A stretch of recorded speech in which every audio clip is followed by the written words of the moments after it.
Hi, welcome to the Ascended Workplace. My name is Adam, the co-founder of Ascended Consulting, where we turn generational challenges into leadership wins. Our episode is titled Supporting Neurodivergent Early Career Talent from Accommodation to Advantage. Today we're joined by Nulty Lynch, who is an educator and a college and career coach. Nulty, you want to tell us a little bit about yourself and how you got into this work? Yeah, hi. I'm a career changer. I worked in the printing industry for about 15 years, and I am now in my 15th year of teaching middle school. The college and career portion of that is just doing the right thing, where my wife got interested in something and I followed along. I, however, took the turn by really looking at focusing on neurodivergent individuals. That is for a variety of reasons. When I started teaching at the school, I'm now at 11 years now. We have a in-school program for lower support needs autistic students. And as someone who I teach English, so the idea of teaching people who are interpreting the world in a slightly more literal way often, to be a radical, it was a real eye-opening experience to teach metaphor to someone who thinks that a simile actually is a better way of doing it. And I tell you, no, that's wrong. It's right. Actually this. The metaphor is supposed to be deeper, and they're like, no, it's the simile. And that was like in my first 2 months teaching at this school, and something kind of clicked for me. And it clicked enough that a few years down the line, I realized that I should probably get tested myself. And a few years ago, I was diagnosed as autistic, which makes a ton of sense, explains a lot of things from my childhood. I was hyper vocal as a kid, and then I went into what Maisie calls my homemade doctoral program, where I read every paper I could find, every book I can find. And then I became really interested in what are we doing systemically, both in education and in industry, any kind of industry, that what are we leaving behind on the table? So the majority of autistic individuals with a college degree are unemployed. So these are people who have all of the training that we would want them to have, but because we are not looking, we meaning the educational system, we meaning the industry, we're looking at it from very much a deficit model, where what are they doing that is making us uncomfortable? What are these people doing that is not working for the structure we think we should have, rather than what can this person do for us? How can this person benefit our company? It's one of the weird places in which a company does not think about profit first. Instead, they're thinking about culture first, whereas they talk the reverse often. And so many of these people are being left behind.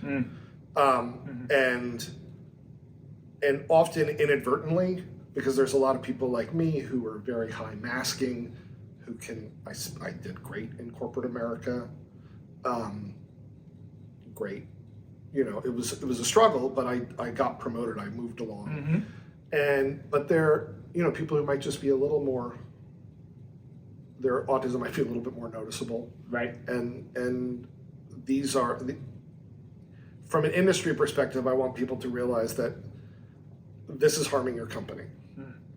And from an individual, what do we need to put in place to make you as successful as possible without having to mask who you really are? I love it. What we put in place to make you as successful as possible. Yeah. I love hearing that. I can hear the passion too about the education and the industry and moving these individuals through success in all capacities, through education, their job, their workforce.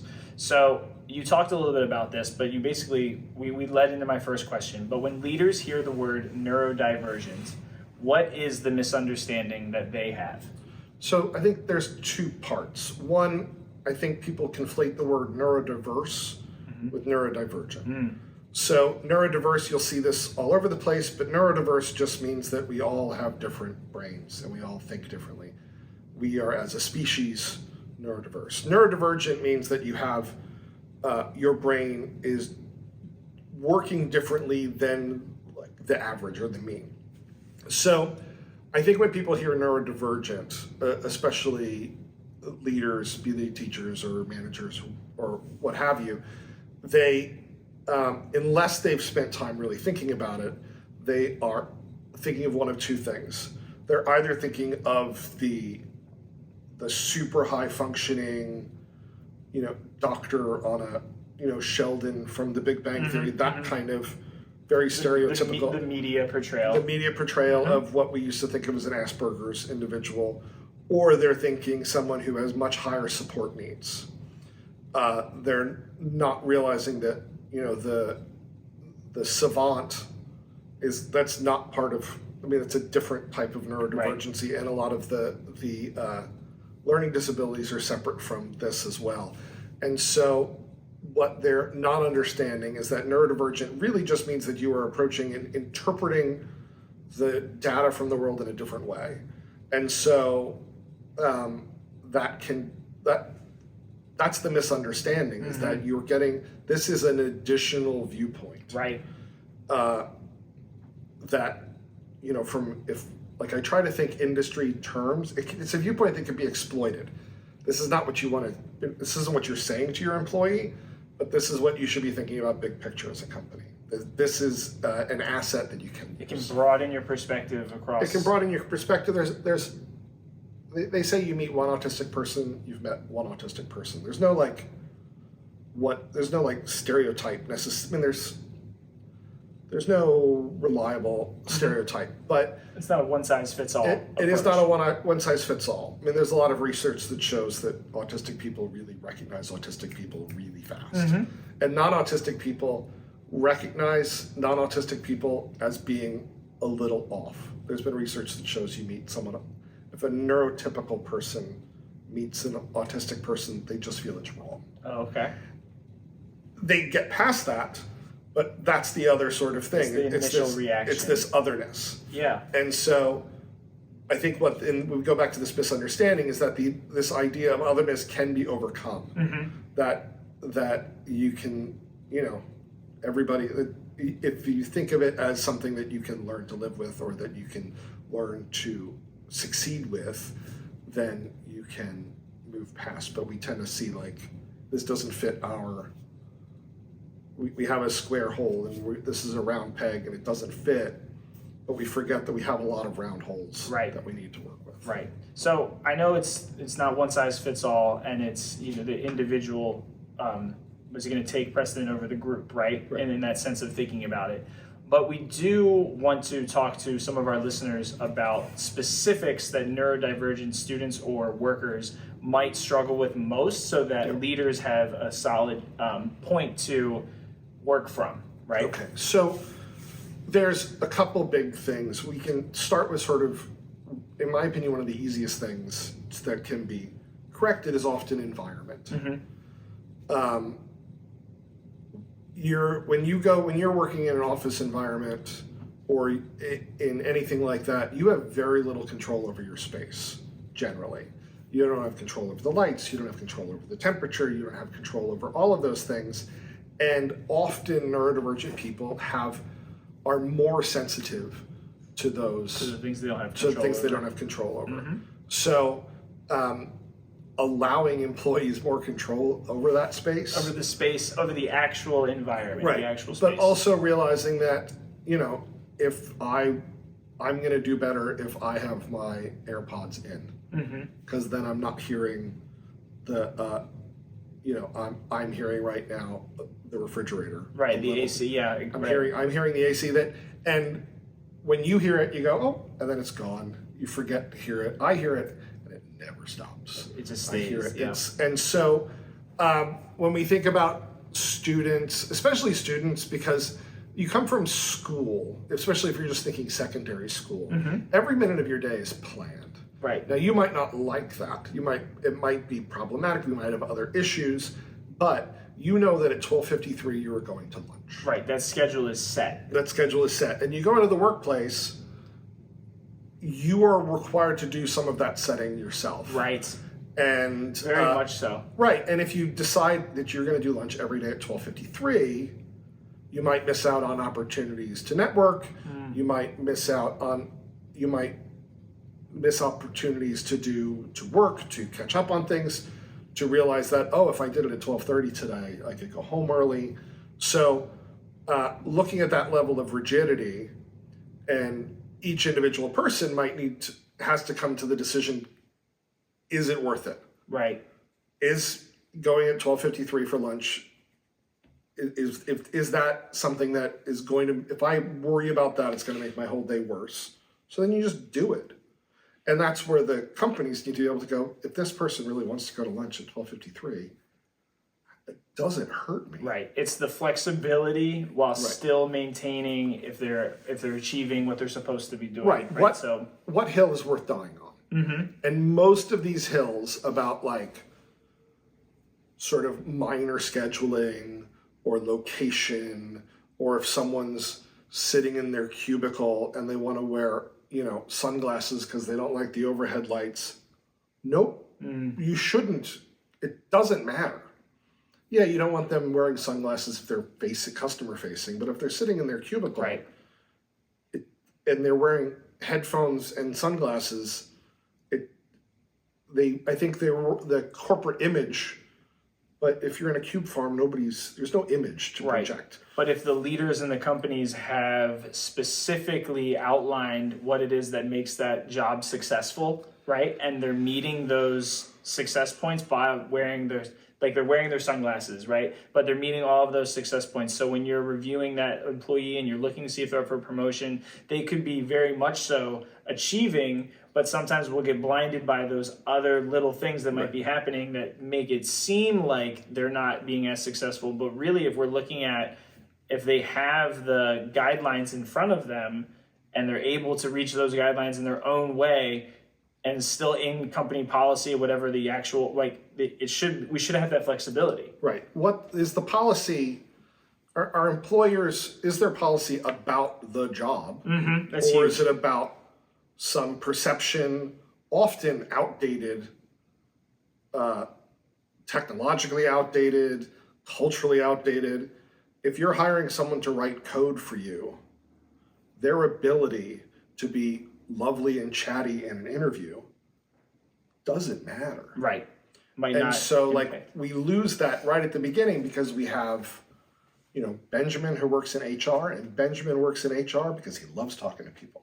And Benjamin gets the interview, and Benjamin sits down with this person and wants to chat, and this person isn't chatty. This person struggles with small talk, struggles with that sort of thing, struggles with eye contact, and I struggle with eye contact, but I've learned I remind myself. Think about it. I have to actually think about it. But instead we go, does this person meet what I want, the kind of person I want to work with?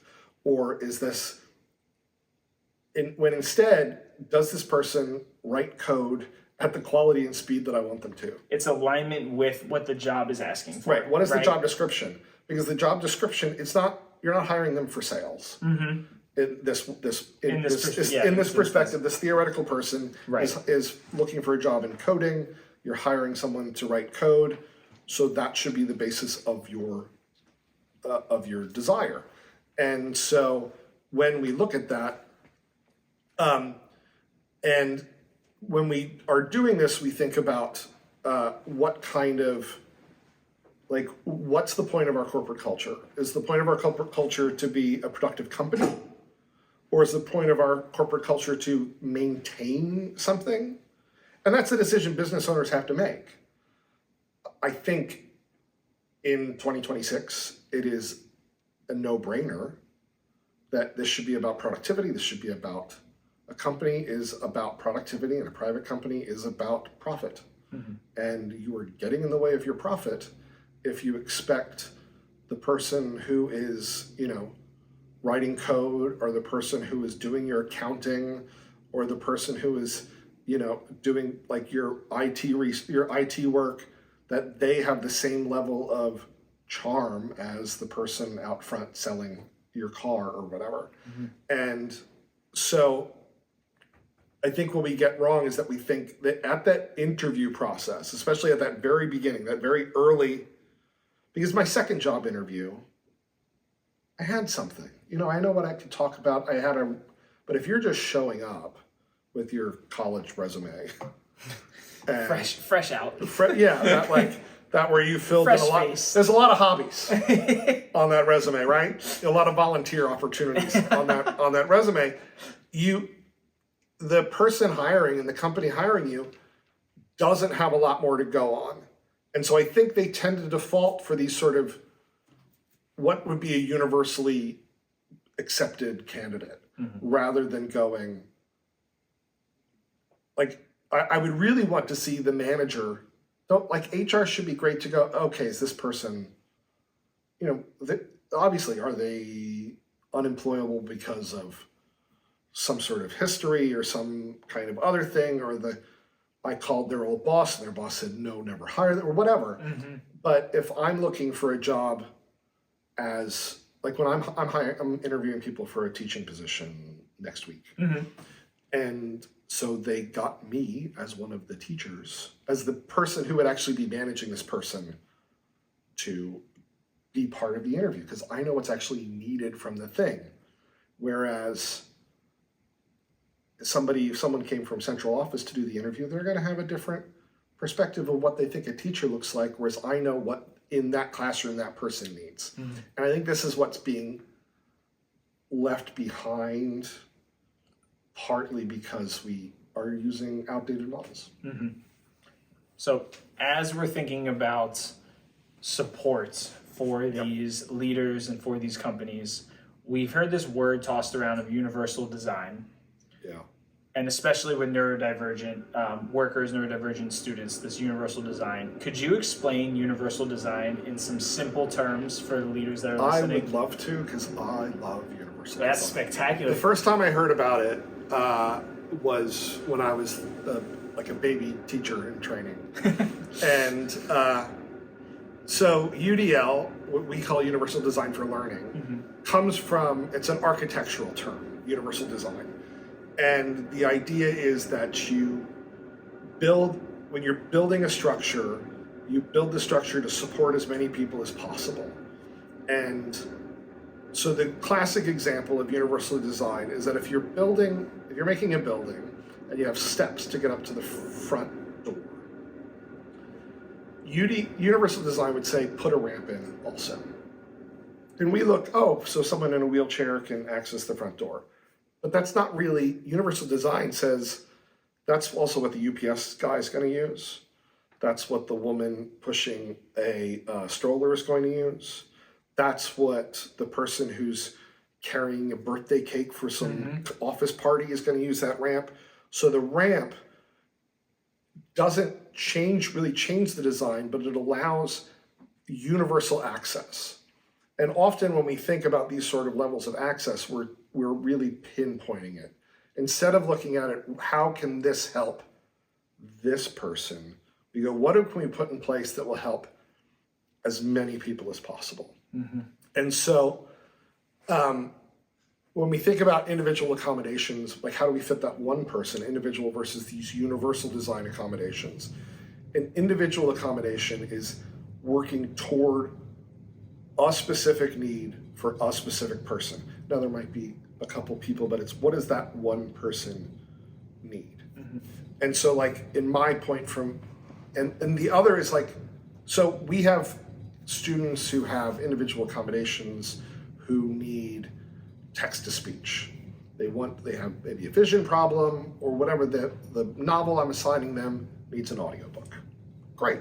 So it'll read to them. But so universal design would say, well, then just give it to everybody. Because What if somebody wants to listen to the book while they're lying in bed? Or what if they have a headache that day?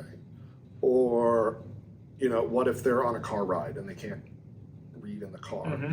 And so we build those structures in and we go, this is actually something that benefits, I've already made it.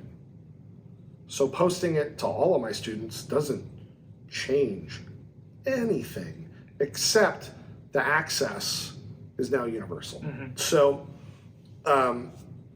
we were talking just a bit ago about sort of office design. Right, that's where I was coming next. I was going to take out of the school. Right, so like workplace structures. So, we think sort of if we're going from building from scratch, we know that a lot of people have problems with fluorescent lights. Mm-hmm.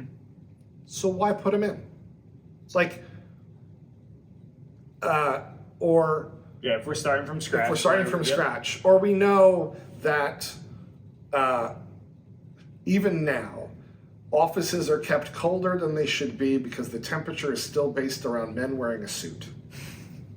So change it. That's why when you walk in an office, women are freezing and the men are like, oh, because we're just still. I didn't even thought about that. Yeah, we're still setting office temperatures from like the 50s. And so what if you made it so the people in that space had control? And so what if you made it so if someone could control their own volume, let them wear AirPods while they're working. Mm-hmm. And if you find out that this person is just listening to podcasts and not doing their work, then you handle that. Which is still holding the expectation. Your expectation doesn't change. Right. You need to get X amount of work done, or you need to get from point A to point B. Right. Or you have 3 weeks to finish this. We get into so part of more kind of complex universal design would be if I was to assign you a task and I know that this task might take 2 weeks. It should take 2 weeks. And I say, you have 2 weeks. I shouldn't come back to you in a week and go, why aren't you halfway done? Because I gave you 2 weeks. Now, it might take the person in the next office, they might have to do an hour a day for 10 days. Right. You might be more comfortable doing it in 5 hours on the last day. Does it affect me at all? No, because I needed it in 2 weeks. Right. So I think we tend to think that people are going to take advantage of these accommodations.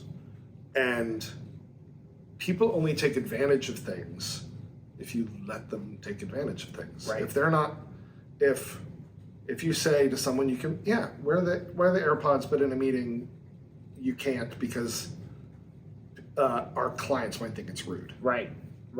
And okay. And then if you really can, if it really comes down to, I can't be in this space because it's too loud without the headphones, then you go, well, either do you actually have to be in the meeting? Often. You don't. Yeah. Right? The answer might be no. Right. The answer usually is no. Or you go, well, maybe this particular job title or this particular job is not for you, or maybe this company isn't for you. And finding that out is extremely important instead of continuing to do the same thing over and over, bang your head against the wall. Why is this not improving? You might actually find out that it's not the right fit. Right. But I also think with some of this, as companies, they do need to be aware of ADA, that the American with Disabilities Act, that some of this stuff, some of these accommodations, if the person has told you that this is an accommodation for their autism, but it still needs to be reasonable. Mm-hmm. Like you can't go, well, I have to work from home all the time and I'm only going to work 20 minutes a day. That's not a reasonable accommodation. But I think what we're doing, and we were talking before we started this about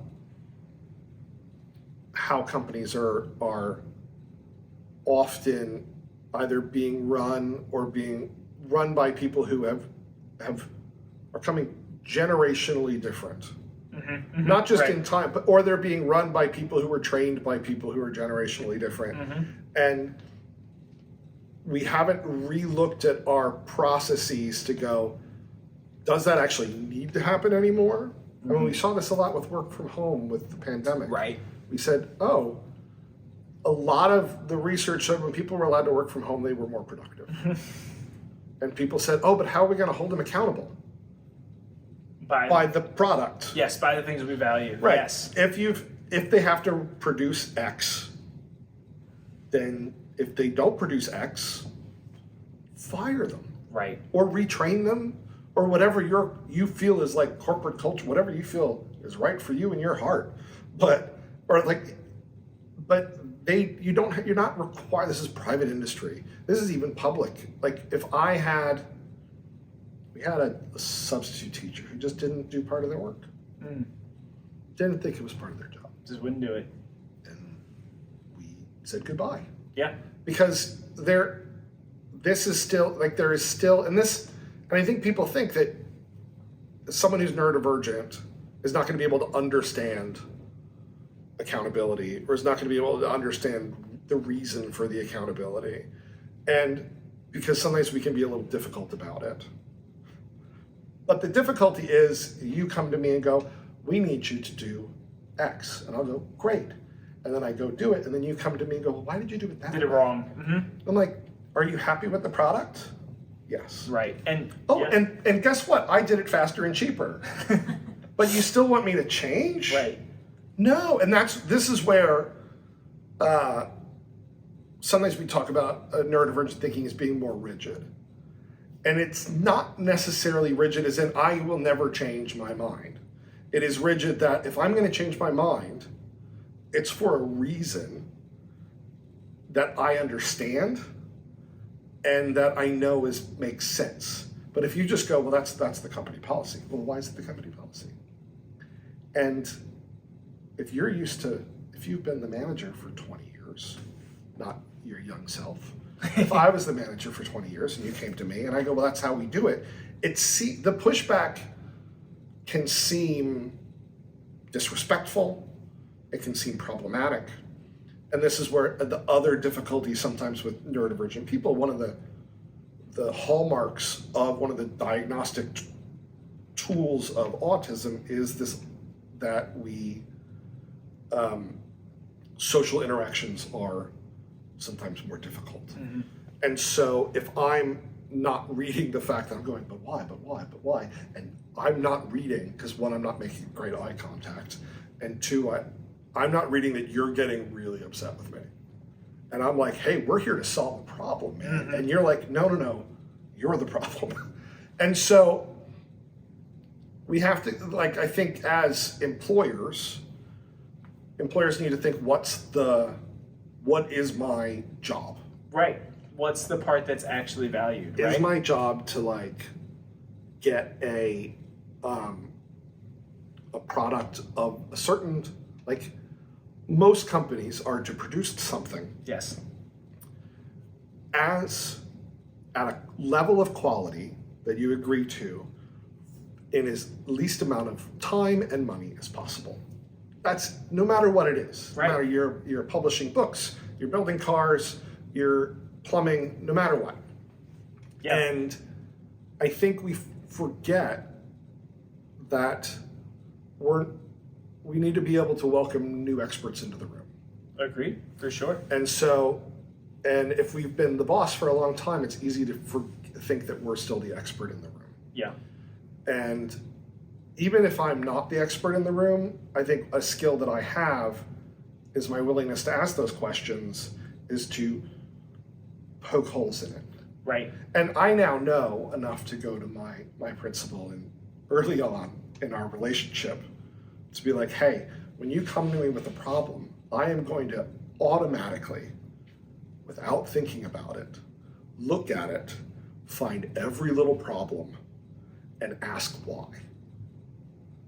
This isn't an insult. This isn't insulting. This isn't me trying to hurt you. This is me going, if you've said we need to do X, let's make X the best way possible. Right. Now, not great for your marriage. That's not, Like I've learned not to marital advice on these. That's not things. marital advice, right? So like we are still trying to accomplish something, but if Maisie comes to me with something, I'm not trying to like find every little thing wrong with it. But things that are in my life, I want to be able to understand. That's the sort of the rigid thinking, and that is this absolute benefit if you're comfortable with it. If you're comfortable with criticism, and taking criticism is really hard. Mm-hmm. And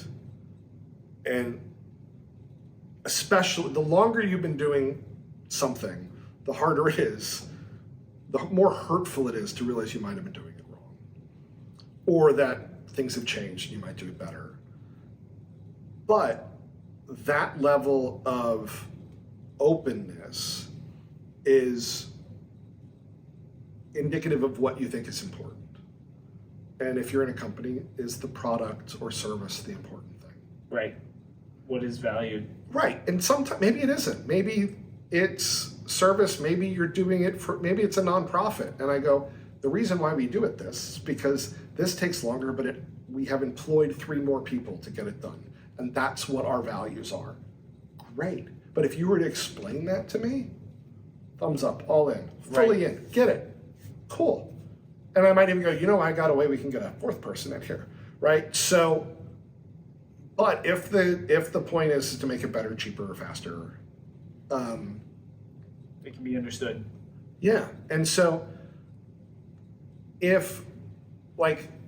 and once you bring somebody in to your space who's willing to go, hey, why are we doing it that way? Everybody benefits. If you can get past the ego, everybody benefits. Because if you come to me and say, why don't we do it this way? And it is faster and easier, that just means I can take a longer coffee break, right? Mm-hmm. Sure. Or I can get twice as much work done.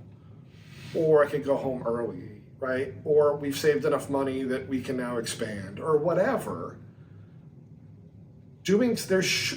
Why are we afraid of doing something better? And if someone can come in there and kind of point it out, and that's what Maisie's like, you just go in and you see all the things that are wrong, and I'm like, yeah, kinda. I see things where I go, I don't understand, and usually if I don't understand, it's because there's some convoluted reason, and usually when it's convoluted, it's been built around a process, but what we're building around doesn't exist anymore. Right. So, I like a lot of what you said there, specifically about coming back to what does the company actually value, right? So with Ascended Consulting, when we meet with leaders, we try to determine what they value most for culture and productivity and help them focus on communicate those expectations to hold people accountable for those specific actions and practices. Right. So it's not just that why, okay, we can actually have a real reason for it, right? And that's how we start with the leaders. This creates clarity and leaves more room for evaluating where those accommodations can be made so that we know what's valued most and they don't get hung up on things that don't actually impact what's valued. It's just them doing it in their own way that makes them successful and doesn't impact what's being valued in the company. Right. And I think a lot of times what happens is with neurodivergent individuals is at times they might do it in a way that socially doesn't vibe. Mm-hmm.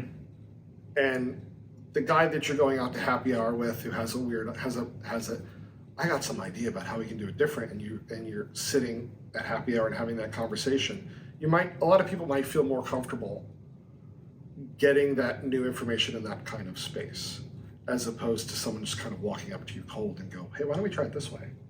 Because you feel like you're being called out. Like even if someone comes to you and says, I need to talk about this problem.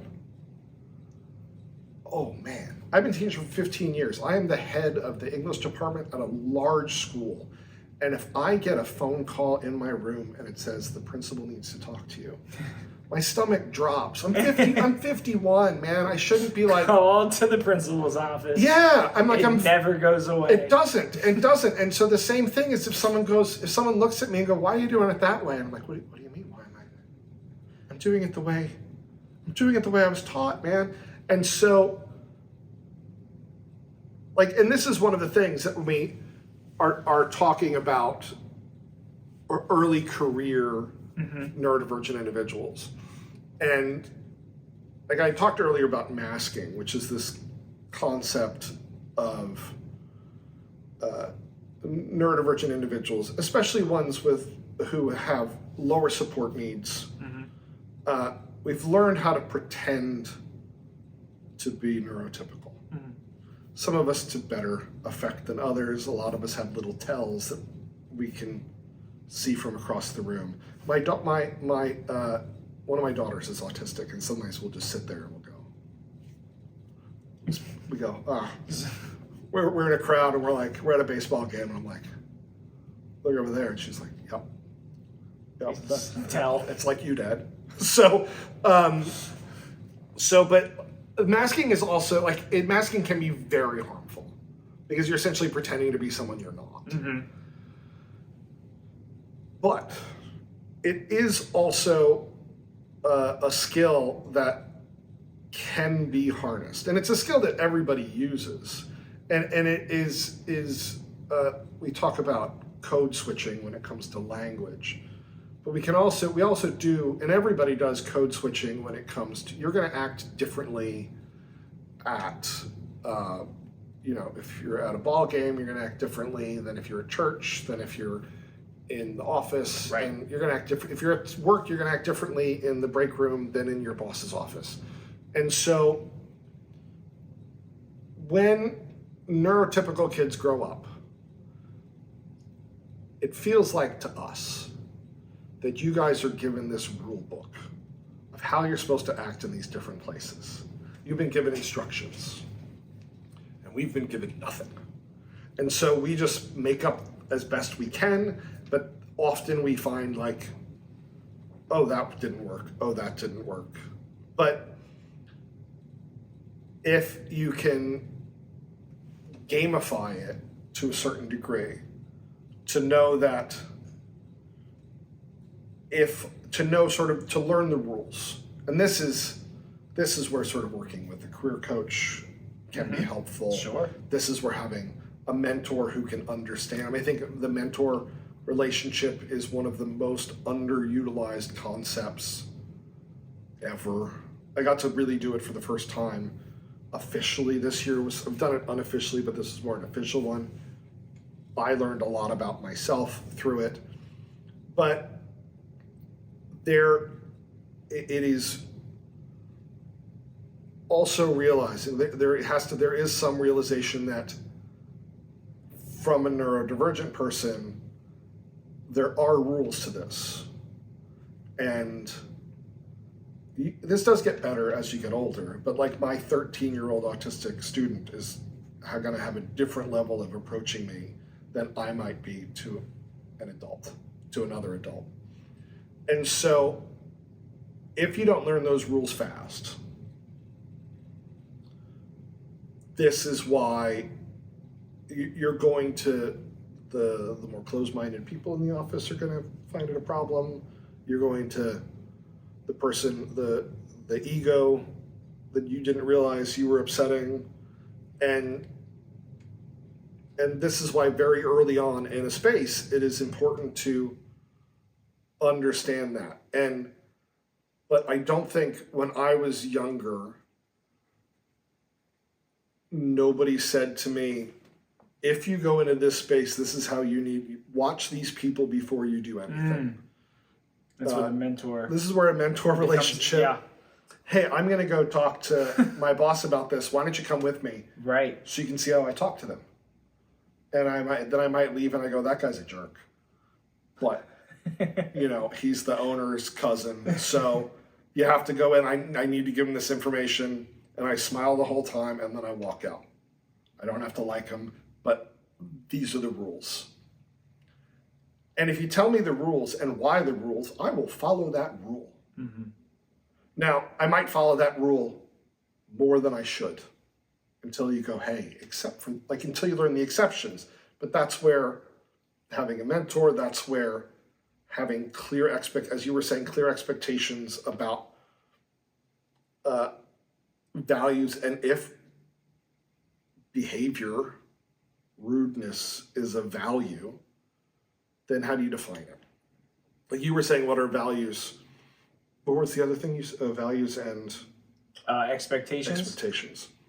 And I think that the more clearly you define that, the more clearly that becomes rubric based. Like our expectations are A, B, C, and D. And how you meet A is on a scale of 1 to 5, this. And how you meet B is a scale of 1 to 7, this. This is how we start with every company with Ascended. Right, and so we go this, and you need to be steely-eyed in your reserve that is what you are doing, and you cannot go, well, it's really a 3, but I like them, so it's a 5. No, it's a 3. That person needs professional development, or that person needs to be gone. Or a different job, or whatever. But like the closer we can get to like rubric, and that means I can go, oh, my boss sent me an email, but no one ever told me I needed to respond to my boss's emails within 12 hours. Everybody knows. Everybody knows because they got yelled at hour 14, but nobody bothered to tell me. Nobody put it in a manual. There's no, oh, it'd be a good idea. A company wiki. Especially with AI, that'd be so much easy to do. But if nobody told me that, and then I just sort of like, ooh, it doesn't seem important to me. And then someone's coming down yelling at me, I didn't know, and nobody told me. Right, it wasn't set, the expectations weren't set, they weren't clear, and the way to do it wasn't set clear, and right. So if I'm assigning an essay right now, and it's going to be 5 paragraphs, and if I didn't tell them it was 5, I can't be upset that someone gave me 4. Sure, you got to know only be upset the goalposts to try and hit it. Right, and you can't, and I think you can't move them. Yeah, you can't move it mid-thing, yeah. 100%. And I think a lot of people move them, and different people have different goalposts, and if you and I have the same job, our goalposts better be the same. 100%. The alignment has to be there. Now, I might go run like this, and you might go, that's dumb, run straight. And I'm like, but I have to run this way. I gotta zig when you zag. But I have to run this way because it's soothing to me, or I run this way because that allows me a little bit more time to think so I can be more clear about it. Doesn't matter. If by Thursday I need to be at the end zone, I'll be at the end zone. And if I'm not, we fix that. I am accountable to getting there. You as my boss are accountable to giving me the support, reasonable support to get there. Right. To stay on the field. And training to get there. And a clear understanding of what there is. And we don't. Right. Like no, we know, very much so. We do not. We do not. And so when in schools for sure. Oh, absolutely. But so when these are rule systems that when a neurodivergent person walks in, these are not clear. I am interpreting the world in a different way. I am running a different OS than a neurotypical person is. Like, I use a MacBook and, but if I went to my PC and sort of flicked with 3 fingers, it wouldn't do anything. Like, I can do that. I can do the same thing, but I have to do it in a different way on my work computer. Sure. And it's that but if you hired a Mac and you're in a PC culture, yeah. I love that analogy. They have a different rules. Right. Can they do the job just as well? Absolutely. Absolutely. What a great analogy. So, and a lot of it's like, we're not sure, but it could be the hardwiring. I mean, it really is like the OS that's being run. Right. The operating system that's being run. So, what's the point of the company? comes back always. It comes back. And if you let the employee know what the point of the company is, and if you say, I really want any feedback to make it better, which I've had so many managers say, my door is always open. No, it's not. Right. What does that actually mean? Well, but it means that the manager wants to feel like of course, I'm really open. Yeah, exactly. This makes you feel good. Saying yes. But when you actually go in, no, they didn't really want to hear what they were doing wrong. They just wanted to present like they did. Yeah, present that way. Mm-hmm. All right, so we did this with Maisie, your wife, on the last episode, and it was super fun. So we're going to do the same thing with you if you're open to it. Okay. We're going to do some rapid fire questions. Can I win? You can win. I'll clap for you. Okay. All right. Cool. Did you clap for her? I didn't, but Perfect. I'm in. I'm full in. I'll go back and edit some clap. Don't do it. Okay, I won't clap for her. You know how? I just told you I can't take her ideas and pick them apart. I said that these job skills aren't necessarily translated to personal relationship skills. Give me a little bit of a win. We're just talking about giving neurodivergent people a win. And I will give you that win. So we're going to imagine the leaders listening right now who wants to lead better with neurodivergent employees starting tomorrow. Okay? Rapid fire questions. First thing that pops in your head. One mistake leaders make with neurodivergent employees. Expecting work to be done in the same way rather than expecting the work to be the same. Soundbite right there. One thing every onboarding process should include. A clear description of what is in the job and what isn't. Ooh. One way to give clearer expectations. Write it down. Easy answer. One habit managers should stop immediately. Don't say you're open to feedback if you're not. Yeah. One strength neurodivergent professionals bring that companies undervalue.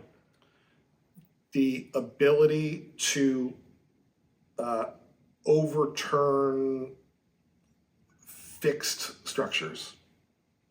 So that was a very long, slow answer. But the way that... No, I love it. Yeah. So they are not stuck by doing the same thing the same way. Okay. All right, and finally, finish this sentence. Neurodivergent talent doesn't need blank, they need blank. Neurodivergent talent doesn't need to change the way they think. They need openness around them to let them do what they do best. I love it. Wow. Thank you so much, Nulty, for being... Adam, you were supposed to applaud. Being here. I am applauding, that's right. I am applauding. Gosh. I'll even keep going. Oh my goodness! I even said I was going to do it and then didn't. I know. I'm sorry. Clear about expectations. That. Clear. I'll do better. I'm gonna do better starting tomorrow. All right, I need to write it down. Yeah, that's right. It'll be written down so I can refer back to it. So, Nulty, thank you so much for being on the Ascended Workplace. If you want to tell our listeners about what you got going on or where anyone can find you. So we're at Forward Ready U. We just had to go a name change.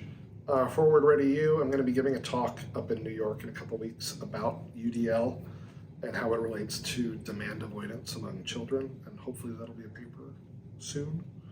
But yeah, so Forward Ready U is where we're working. I'm on LinkedIn, post up there sometimes too. That's incredible. And if you get turned into a paper, please let us know. We'd love to post that to our listeners as well. That's incredible. Thanks so much for being here. Thank you all for listening to the Ascended Workplace. We'll see you next time.